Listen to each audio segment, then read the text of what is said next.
Bem-vindo a todos, né? Em primeiro lugar, agradecer aí a participação de vocês aí, agradecer também o convite da imagem aí da ESE, para a gente poder mostrar um pouco mais do trabalho que a gente vem desenvolvendo aqui na Petrobras, né? E vamos começar me apresentando, né? Meu nome é Marcos Ferreira, eu sou engenheiro de geodésia da Petrobras já há 9 anos, né? Trabalho na unidade de serviço submarino, mais especificamente na geodésia e oceanografia, e sou um dos responsáveis pela manutenção e pela evolução do GISUB, né? Do nosso sistema de informação geográfica para a engenharia submarina. E é esse o assunto que a gente vai apresentar para vocês hoje. Vou compartilhar a tela aqui para a gente começar aí as apresentações. Beleza, então, vamos apresentar então o GISUB, né, o Sistema de Informação Geográfica de Engenharia Submarina aí da Petrobras. A ideia aqui é a gente mostrar para vocês todo o arcabouço que esse sistema tem de dados e informações que servem para o pessoal, não só dos serviços submarinos, mas também o pessoal de logística e de suporte à operação, né? Importante dizer também que o GISUB ele tem sendo desenvolvido desde 2005, né? Então ele já é uma ferramenta bem robusta, uma ferramenta bastante utilizada pela Petrobras, e nele a gente encontra todos os dados do arranjo submarino. Então é possível a gente consultar os poços perfurados, os dutos lançados, os equipamentos submarinos, as plataformas de produção, e além disso a gente também consegue mostrar os dados monitorados em tempo real, né? Então a gente consegue acompanhar as embarcações que estão a serviço da Petrobras, os helicópteros, os caminhões. A gente consegue mostrar tudo isso em tempo real. É isso que a gente vai ver aqui um pouquinho hoje. Falando um pouco então do histórico do GISUB, né? O GISUB, a geodésia submarina, né, o mapeamento submarino, ele começa junto com a história da exploração em águas profundas aqui na Bacia de Campos. Então, voltando um pouquinho lá para o final da década de 70, início da década de 80, é quando a gente tem o período ainda analógico, né? Então, é aquele período que as próprias unidades, as próprias plataformas eram responsáveis por manter o seu acervo cartográfico, né? Então, conforme eles iam perfurando o poço, iam lançando os dutos, eles iam atualizando essas plantas, essas cartas, ainda em formato analógico, né? Ainda no decorrer da década de 80 e início da década de 90, esses arranjos começam a se desenvolver e começam a crescer. Então, um arranjo começa a interferir no arranjo do lado, né? Até por conta da progressão natural, né? Eles vão se expandindo e vão se aproximando espacialmente um do outro. Então, é quando a Petrobras toma a decisão de criar uma base única, né? Não deixar mais que as plataformas tomem conta apenas do seu arranjo, mas sim ter uma visão de um todo, né? Ter uma visão da plataforma da bacia como um todo. É quando surge lá na metade dos anos 90 o sistema de gerenciamento de obstáculos. O sistema de gerenciamento de obstáculos ele foi construído inicialmente em cima de uma plataforma CAD, né?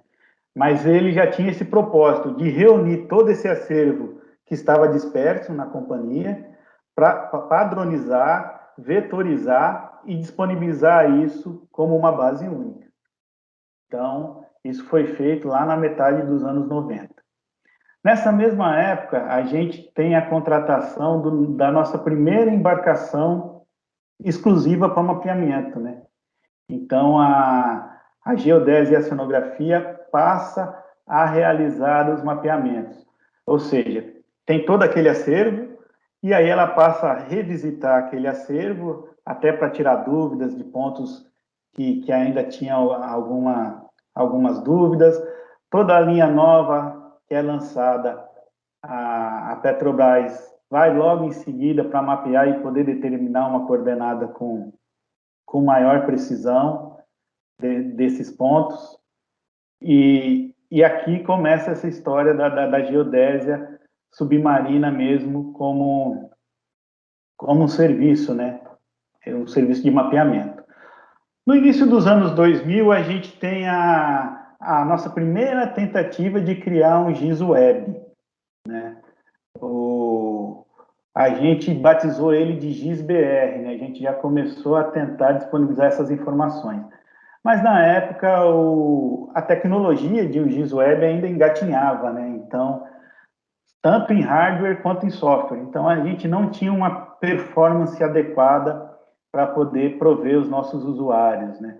Eles preferiam continuar lá no CAD, que eles tinham uma resposta, uma consulta muito mais rápida.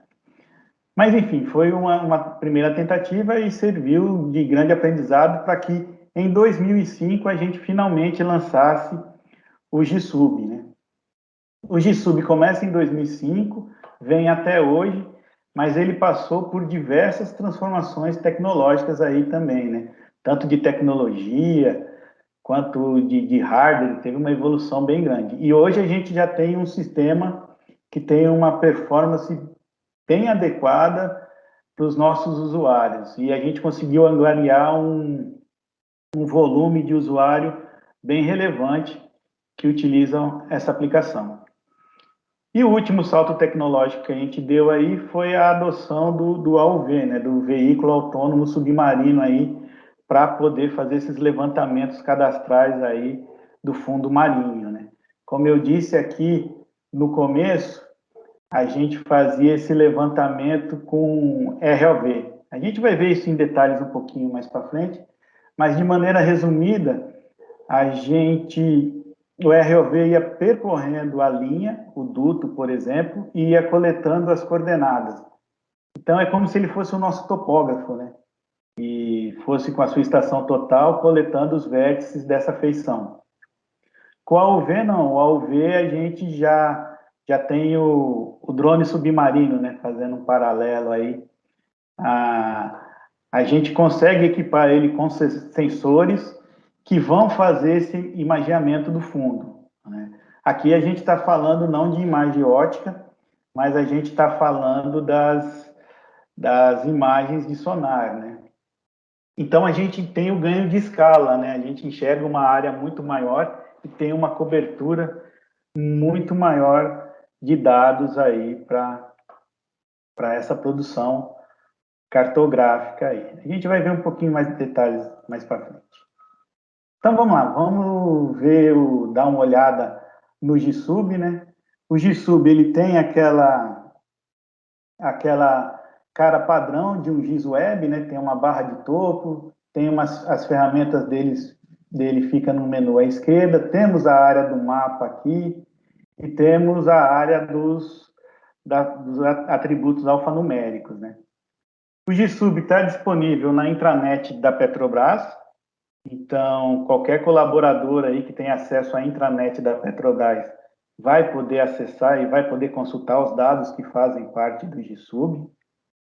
Vamos dar uma olhada nele lá, na cara dele, né? Então, essa é a cara inicial do GSUB.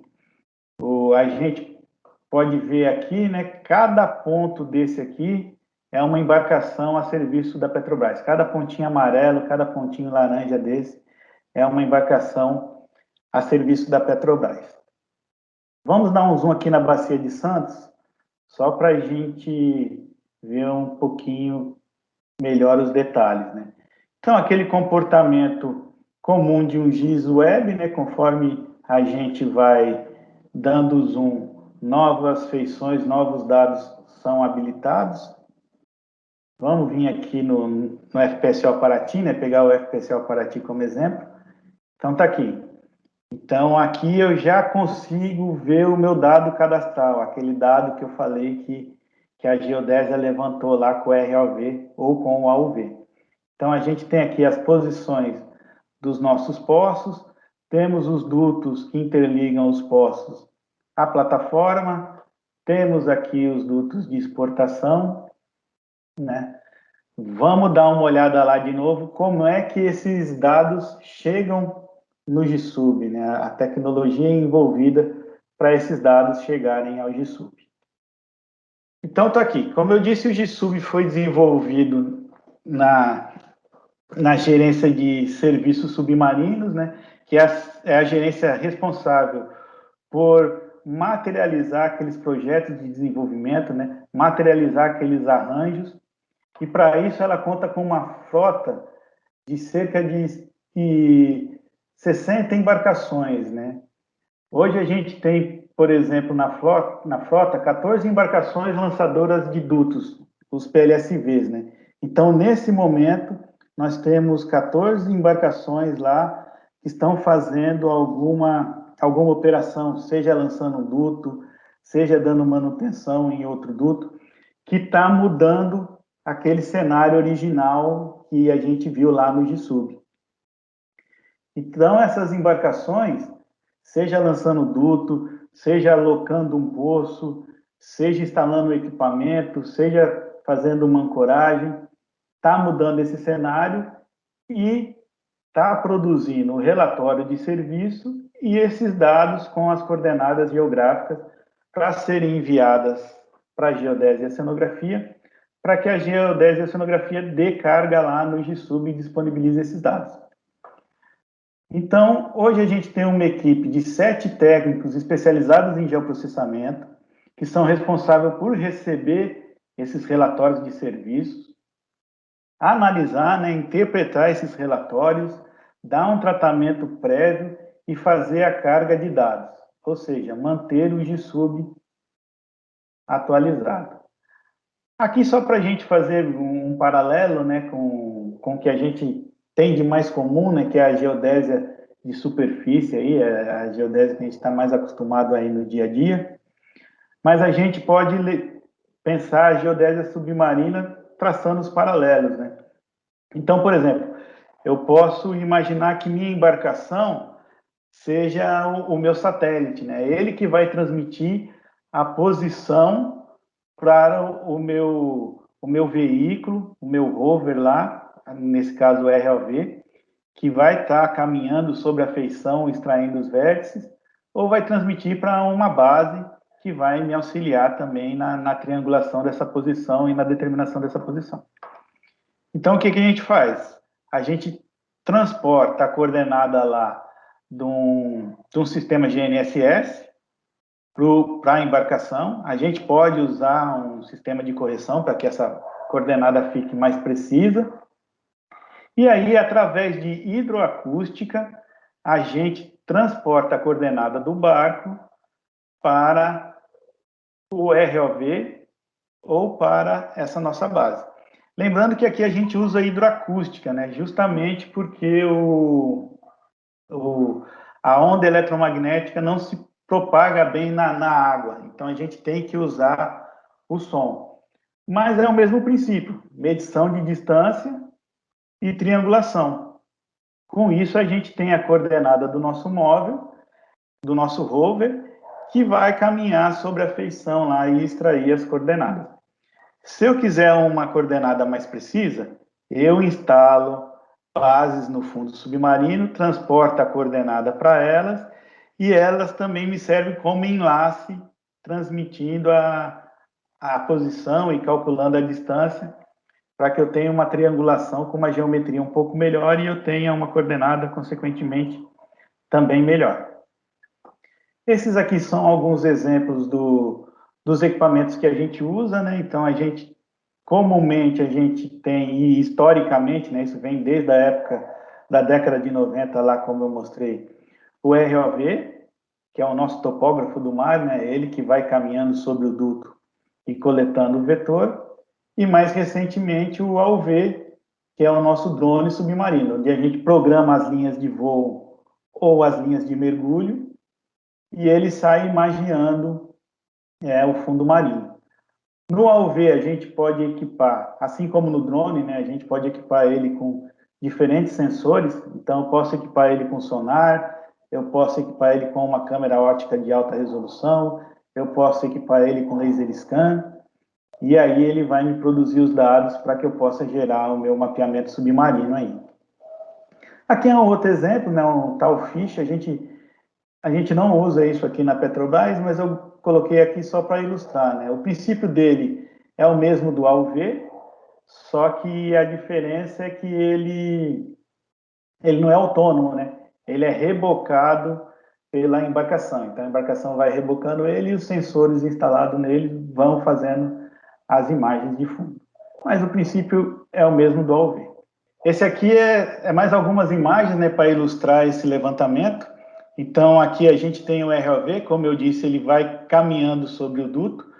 O ROV da geodésia nem toca no duto, né? Ele vai sobrevoando o duto aqui, coletando as coordenadas. Esse aqui é até um ROV que está fazendo uma manutenção, né, uma intervenção no duto, então ele tem até uma ferramenta acoplada aqui para fazer isso, mas o da geodésia não necessariamente toca o duto. E aqui as imagens submarinas aí que a gente tem, né? Então, obtidas via AUV. Então, a gente tem fazendo paralelo de novo com a superfície aqui, é o mesmo processo de interpretação de imagem, né? Processamento digital de imagem. Então, eu consigo extrair dessas imagens os meus vetores. Então, aqui a gente tem os dutos, temos uma árvore de Natal molhada aqui, então a gente consegue fazer essa extração de vetores. É bom lembrar que isso aqui não é uma imagem ótica, né? Isso aqui é uma imagem de sonar, e então até o treinamento nessa questão de interpretação aí também tem que ser um grupo bem especializado para poder distinguir esses alvos. Vamos voltar lá para o GSUB, para a gente dar uma olhada aí nessa questão do arranjo submarino, né? Então, aqui, como eu disse, a gente tem todo o arranjo submarino, todas aqueles dados obtidos pela aquela tecnologia, né? A ROV ou AUV, são cadastrados e estão disponíveis aqui no GSUB. Aí a gente tem aquele comportamento normal de um GIS web, né? Então, eu clico na minha feição, ele me traz os atributos. Então, eu tenho aqui, por exemplo, essa interligação do gasoduto do Cidade de Paraty para o Plan 4, alguns atributos, comprimento, diâmetro interno, diâmetro externo, peso da linha cheia d'água. Então, eu tenho os atributos alfanuméricos. Outra coisa interessante aqui é que a gente tem o relatório desse levantamento, o relatório que gerou esse mapa. Então, clicando aqui, a gente vai ver o relatório de serviço que o barco mandou. Então, é isso que o barco envia para a gente e que os nossos técnicos em geoprocessamento tratam e fazem a carga diária no GSUB. Só percorrendo aqui um pouco, chegando aqui embaixo, a gente tem as coordenadas dos eventos. Então, por exemplo, aqui a gente tem início de inspeção do Plan 4, e aí ele me dá as coordenadas desse evento, né? Depois ele encontrou uma caixa de emenda, aí de novo as coordenadas e a profundidade. E por aí vai, colagem de ancoragem, flutuador, ele vai relatando tudo que ele encontrou ao longo do duto. Aqui ele faz um esquemático, né? Então eu tenho um desenho com todos esses pontos aí que ele levantou e que ele coletou uma coordenada. E aqui mais para baixo eu tenho as fotos. Então tá lá, ele encontrou um plane, tirou uma foto do plane, depois ele encontrou uma caixa de emenda, encontrou um colar de ancoragem, encontrou um flutuador. Então ele vai tirando uma imagem de cada um daqueles pontos que ele levantou. Com isso, a gente tem a construção aqui do nosso arranjo. Só para a gente ver com mais detalhes, vamos dar um zoom aqui na região desse equipamento submarino, que aí a gente vai conseguir ver com mais detalhes todas essas interfaces do duto com o equipamento. Então, está aqui. Então, isso aqui é um manifold, né? Ele recebe os dutos de coleta desse poço e transfere ele para a plataforma. Então, a gente tem aqui ele em mais detalhes.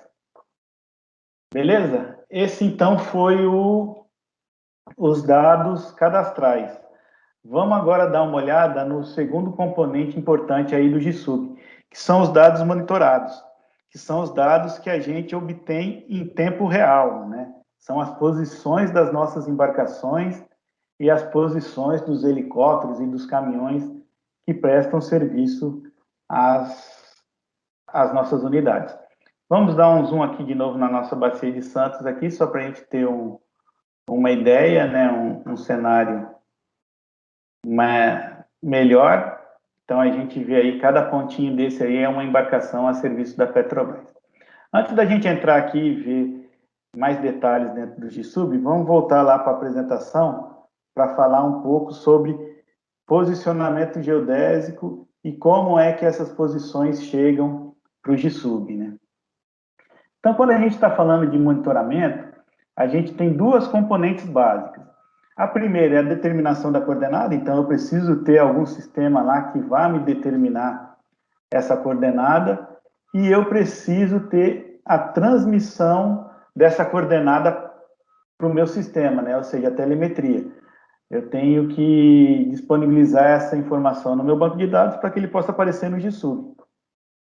A determinação da coordenada geralmente é utilizando o GNSS, né? um GPS comum, e a transmissão aqui para a Terra é que pode ser de diferentes formas. A gente tem duas formas principais. Vamos dar uma olhada nelas. A primeira é o dado AIS, ou monitoramento por rádio, né? Fazendo de novo um paralelo aí com coisas onshore, né? É como se o equipamento AIS é como se fosse o transponder dos aviões, né? Todo barco acima de um determinado tamanho, por norma da Marinha, tem que ter um equipamento AIS. Esse equipamento AIS, ele transmite a posição do barco de tempos em tempos. Então, a cada 3 minutos, a cada 5 minutos, ele emite um sinal de rádio com a posição dele, a coordenada dele. E se a gente tiver estações receptoras próximas a esse barco, a gente consegue captar esse sinal e transmitir para a Terra e incluir ele no banco de dados do GSUB. Foi isso que a Petrobras fez, né? A Petrobras equipou as suas plataformas com estações receptoras AIS. Então, a gente consegue receber esse sinal e disponibilizar lá no GSUB. Um ponto fraco aqui, o calcanhar de Aquiles dessa tecnologia, é que ela necessita de uma estação receptora. Então, eu posso ter áreas de sombra, né? Se minha estação receptora faltar, ou se eu tiver num deslocamento entre regiões que eu não tenho plataforma da Petrobras, minha embarcação pode sumir. Então, como é que a gente solucionou isso? Usando o monitoramento satelital, né? Aí aqui é o que a gente mais conhece aí mesmo do monitoramento de frota aí, de caminhões, de carro, das empresas de transporte normal. Então, e é isso que a gente faz também com os helicópteros. Ou seja, a embarcação coleta a posição via GNSS, transmite essa posição para um link de satélite de comunicação, que chega lá na rastreadora, e a rastreadora repassa essa posição para a Petrobras. E a gente disponibiliza isso lá no GSUB. Vamos voltar lá para o GSUB para a gente dar uma olhada? Então, está aqui. Cada ponto desse é uma embarcação. E aí a gente tem aquela interação que a gente já conhece, né? Então, eu clicando na minha feição, eu tenho aqui as informações sobre essa feição. Então, está aqui o CBO Oceana, ele trabalha para a gerência de logística da Petrobras, né? Aqui as coordenadas em que ele se encontra, a velocidade que ele está, a fonte de dados, né? Nesse caso aqui é a AIS, lembra que eu falei que tinha AIS ou satelital, então nesse caso aqui foi uma estação AIS que pegou. E aqui a gente tem a integração com outro sistema da Petrobras, que é o sistema que indica o que o barco está fazendo no momento. Então, aqui eu tenho, ele está fazendo atendimento número tal, e o que ele está fazendo? Ele está fazendo carga e descarga na P67. Então, se a gente for lá ver, realmente ele está colado na P67 e está fazendo algum transbordo de material, né? Vamos ver se eu pego um outro barco aqui. Scandi Santos. Esse aqui já é um barco que trabalha para gerência de manutenção e inspeção submarina. Tá vendo? Então, a gente tem as mesmas informações e aqui a tarefa que ele está fazendo. Então, olha lá, o número da OS, a descrição do serviço que ele está fazendo. Então, está fazendo uma conexão de uma linha Riser Flow, do poço tal ao FPSO tal. Então, além de eu ter a posição do meu barco, eu tenho a tarefa que ele está cumprindo no momento. Vamos ver aqui, o que mais que eu posso mostrar? Vamos ver se a gente consegue ver algum helicóptero. Então, tá aqui. Então, a gente tem o monitoramento também das aeronaves que faz o transbordo de pessoal lá para as nossas unidades. Então, aqui eu tenho um exemplo, a aeronave BGT retornando lá para o aeroporto de Jacarepaguá. E aí eu posso fazer um rastro. Então, eu posso vir aqui no widget que a gente criou, venho aqui, seleciono o helicóptero, VGT, e quero ver quais foram os voos que ele realizou no dia de hoje. Então, eu entro aqui com as informações do dia que eu quero ver, mando gerar e está aqui. Então, hoje a gente teve aí 3 voos dessa aeronave. Então, olha lá, voou para a P-70, depois foi aqui para a NS-44, FPSO Mangaratiba, FPSO São Paulo. Então, eu consigo ter essa visão não só do presente, mas também do que ela já realizou no dia de hoje, né? Beleza? Vamos voltar lá para a apresentação, que eu acho que já falei sobre os dados monitorados aí. O próximo tema que a gente tem no GSUB são os dados metaoceanográficos. Ou seja, assim como a gente equipou algumas estações, algumas plataformas da Petrobras com equipamentos receptores AIS, a gente também equipou com equipamentos metaoceanográficos para medir as condições ambientais. Vamos voltar lá para o GSUB para a gente dar uma olhada. Deixa eu desligar aqui o helicóptero e vou ativar aqui, por exemplo, o dado de onda. Então, está aqui. Então, eu tenho a medição do dado de onda para as plataformas da Petrobras. O mesmo ocorre para corrente, vento, então eu quero ver como é que está a condição de vento. Então, a gente tem aqui, né? Deixa eu voltar para a onda. Que a gente tem aqui, então, a intensidade, né? 2,3 metros de onda, um período de 8 segundos no sentido sul. Então, essa informação é bem importante, né? Principalmente para as operações. Se eu tiver uma operação ou se eu tiver uma embarcação que tenha um limitante, né, de atuação, por exemplo, meu barco não opera com onda, meu barco ou minha operação não é possível de ser realizada com onda acima de 3,5 metros. Então, com isso aqui, de terra, a gente já consegue ver como é que está a situação lá em alto mar. E se tiver tempo hábil, a gente consegue até reprogramar, né? Eu sei que aqui a condição de mar vai estar ruim, né, nesse momento. Então vamos tentar priorizar uma tarefa numa plataforma mais ao norte, onde a condição de mar é um pouco melhor. E, além disso, a gente ainda tem os polígonos de previsão. Então, eu também consigo ver a previsão para os próximos dias da minha condição de mar, né? Se eu expandir aqui, a gente vê aqui os limiares, né? Então, aqui eu habilitei para onda, Então, verde é quando tiver menor que 2 metros. Amarelo entre 2 e 3,5. Vermelho quando tiver acima de 3,5. E aqui ele habilita um time slider, né? Então eu consigo puxar isso para o futuro. Olha lá. Então eu já vi que, no caso aqui, né, 3/9, a gente está prevista uma condição de mar pior nessa porção sul aqui da Bacia de Santos. Então, eu, como planejador, organizador, posso colocar minhas OS para serem realizadas mais ao norte da bacia, né? Beleza? Vamos voltar lá para a apresentação.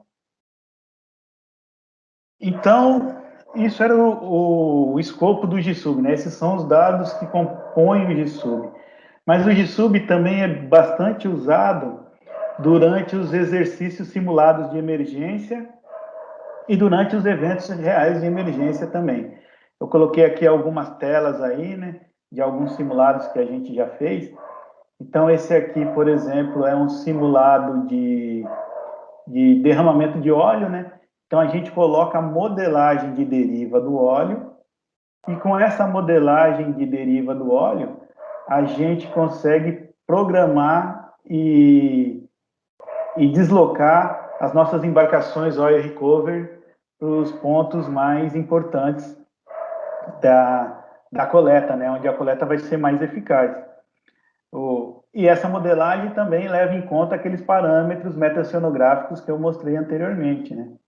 Esse aqui é até um simulado, né? Então a mancha aqui é simulado, mas as posições das embarcações são reais, né? Então durante esse simulado a gente chega até mesmo a deslocar as embarcações para esses pontos fictícios aqui para fazer esse treinamento. Esse aqui é um outro exemplo também no simulado, nesse caso aqui de homem ao mar, né? Então a gente estabelece o grid de busca, o grid regular de busca. A gente tem aqui a modelagem de deriva também do corpo, né?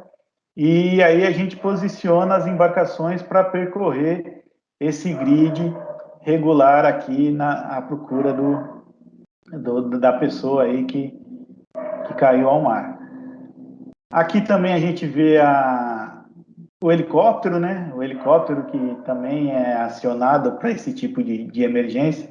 Então, a gente trabalha nesses dois cenários aí com simulado, sempre usando o GSUB como interface.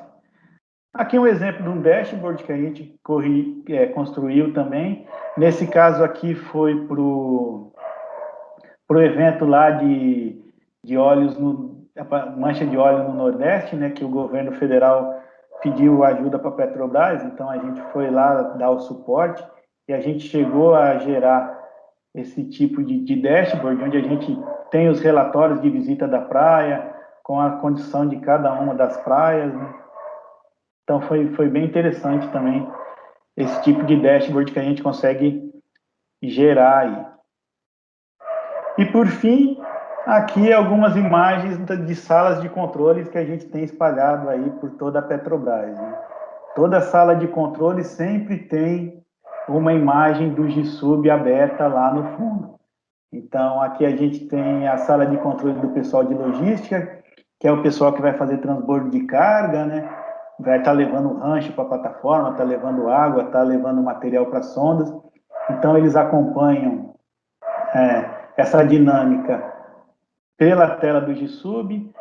Aqui é a sala do pessoal do transporte aéreo, que acompanha também o transbordo de pessoal lá, né? A troca de turma aí, o desembarque do pessoal. Então, eles também acompanham isso pelo GSUB, acompanhando os helicópteros, as chegadas e partidas, verificando se está atrasado, se não está atrasado, que momento que decolou. E aqui é o Centro Integrado de Operações aqui da Bacia de Campos, né? E também acompanha a produção das plataformas e também tem um GSUB lá aberto lá no fundo, lá mostrando espacialmente aonde estão localizadas essas plataformas e as condições da produção. Então era isso que eu queria mostrar para vocês aí, agradecer de novo a presença de todo mundo aí, agradecer o convite da imagem. E aí estão meus contatos, né? Meu e-mail, meu telefone. Então, se precisarem, tiverem alguma dúvida, não se sintam acanhados, pode me procurar aí que eu vou tentar responder a todos. Obrigado e continue acompanhando o evento aí.